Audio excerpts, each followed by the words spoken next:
Hello and welcome to another episode of Sin City. It's Paul here again. I hope you guys had a great Christmas and a great New Year. Now I'd hoped to get this video out well and truly before then, but circumstances conspired against me. So I'm afraid you'll just have to make do with what we've got today. Alright, first up we're going to have a review of Season 2 of Red vs Blue, which has recently been released on DVD here in New Zealand. And then we're going to have a quick look forward to a few other things that are coming out this year that perhaps you should be getting a little bit excited about. Alright, first up, Red vs Blue Season 2. He says he wants to talk to you. This one is much better defined. The stories are better, the character arcs make more sense, and the filmmakers have actually gone along and said this is how we're going to make the story progress over the next couple of series. Taking into mind that this was just before the transition between Halo 1 and Halo 2. So obviously the graphics improve and things like that in the next series. And this story sets it up really, really well. Come on, Caboose, let's get back to base. I told you, my name isn't Caboose. It's a lot more fun, the jokes are a lot wittier and a lot smarter. Generally speaking, the whole thing is a lot better crafted this time round, so I'm going to give this one a whole 5 out of 5 stars. Now you might notice that the star rating, they're actual stars. This is what I got for Christmas. I got stars for Christmas. Alright, let's fast forward a little bit. 2008, it's going to be a huge year. How huge? Pretty big. Pretty damn big. Cloverfield. Cloverfield is due out sometime over the next couple of weeks and it's looking really interesting. It's a monster movie where nobody knows what the monster is and there's all these theories about it being Voltron and a Godzilla sequel and other such stuff. To be honest, I don't think that anybody would have kept that thing a secret if it was Voltron. Surely the toy makers would say it's Voltron, or if it's a Godzilla sequel.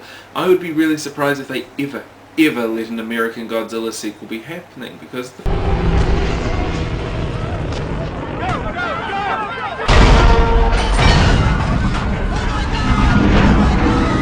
So I think what you'll find is that this one is like some sort of giant crab turtle monster thing. It has something to do with whatever Slusho is.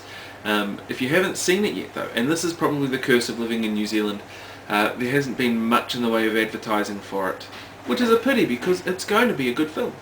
Alright, next big film of 2008 has got to be The Dark Knight. Now this is the first Batman film without Batman in the title. We've got Heath Ledger who's playing the Joker. Now the thing that's going to be missing from this particular Joker story is a whole creation element, which was in the Tim Burton version of the Joker story. This time we have a fully formed Joker character in the whole film.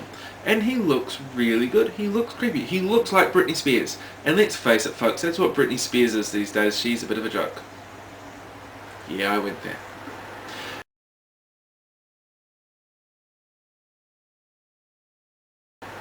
Next big film to look forward to has got to be Indiana Jones and the Kingdom of the Crystal Skull. Now I have to admit I'm somewhat hesitant on this.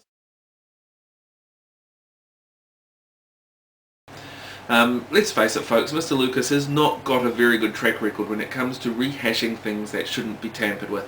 Just look at his Star Wars prequels. And the thing that worries me about Indy 4 is I've just read an interview with him from Vanity Fair where he turns around and says that this isn't actually an adventure film, it's a little bit more sci-fi. Indy isn't sci-fi. Okay? Indy is action-adventure. Indy is not the person who rides bitch on the motorbike with Shia LaBeouf. He is the person who has the whip, who saves the day, who gets the girl. That's what we love Indy for. He's brilliant, he's smart, he's clever, he's a doctor, he made archaeology sexy. Alright, let's face it. So I'm a little bit hesitant about this one, but you know what, I'm still going to pay the money and go and watch the film because it's a good thing. I miss Indiana Jones. Alright, another film to look forward to this year, it's got to be the new Star Trek movie. Now I've heard some reports lately that it's not that good, that some of it just doesn't make sense, that the script is terrible, but I've also heard things that Zachary Quinto is brilliant as a young Spock, and that Leonard Nimoy, I should get that name right, is really, really good as old Spock. Surprise, surprise. In fact, I'm told that they make sure it's very important he does this. Because you know you have to in a Star Trek movie, otherwise it just doesn't make sense. But apparently the characterization of Captain Kirk is a little but it's still J.J. Abrams who did Lost, and you know Lost is interesting, and Lost is actually another thing to look forward to in 2008. Time travel this time, and it could actually work on that island. Could. Anyway, final film for the year that you really should be looking forward to, big screen film anyway, has got to be the next Harry Potter movie. Now, the book itself is fairly important because it's essentially the first part of the last two books. Like one big book, like Lord of the Rings. If you don't know who dies, I'm not going to tell you, because I don't want to ruin it for you. I will tell you this though, it should be really interesting. My biggest fear though is that it's David Yates directing again, who directed the last one, which to me was a big pile of dog turd. It didn't work last time, and I'm kind of hoping that he fixes all the little problems he had last time. If I was to rattle off a list of all the films that you should be looking at for this year, you would not ever get a chance to move away from YouTube, and I've only got 10 minutes, and I'm hoping to make sure this video doesn't go that long. So what I'm going to do is actually write something in the description of other movies that you should be looking out for this year, because you know, it's fun to do that. And if you've got any suggestions as well on movies that you think people should be looking at, there's the comment screen down below. Sit down there and put it on. You know, you can do it. Doesn't hurt. Typing is not a bad thing. And finally, next week, if we have one next week, because I'm moving house, so we'll have to see how it goes, I will end up reviewing Die Hard 4.0, or Live Free and Die Hard as it's known in some parts of the world, namely Patriotic America. I'm not a fan of patriotism like that. It's dangerous. Dangerous.